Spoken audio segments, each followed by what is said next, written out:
माणूस एकदा मनातून उतरला तर तो तुमच्या समोर येऊन उभा राहिला तेव्हा बोलणे तर दूरच त्याच्याकडे बघण्याची पण इच्छा होत नाही. कधी कोणाला इतकाही त्रास देऊ नका की तुमची आठवण आली तर त्या व्यक्तीच्या डोळ्यात दुःखांचे अश्रू उभे राहतील. माणूस एकदा मनातून उतरला तर तो तुमच्या समोर येऊन उभा राहिला तेव्हा बोलणे तर दूरच त्याच्याकडे बघण्याची पण इच्छा होत नाही.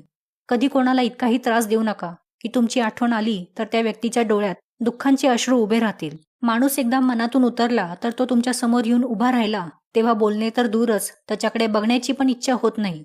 कधी कोणाला इतकाही त्रास देऊ नका की तुमची आठवण आली तर त्या व्यक्तीच्या डोळ्यात दुःखांचे अश्रू उभे राहतील. माणूस एकदा मनातून उतरला तर तो तुमच्या समोर येऊन उभा राहिला तेव्हा बोलणे तर दूरच त्याच्याकडे बघण्याची पण इच्छा होत नाही. कधी कोणाला इतकाही त्रास देऊ नका की तुमची आठवण आली तर त्या व्यक्तीच्या डोळ्यात दुःखांचे अश्रू उभे राहतील. माणूस एकदा मनातून उतरला तर तो तुमच्या समोर येऊन उभा राहिला तेव्हा बोलणे तर दूरच त्याच्याकडे बघण्याची पण इच्छा होत नाही. कधी कोणाला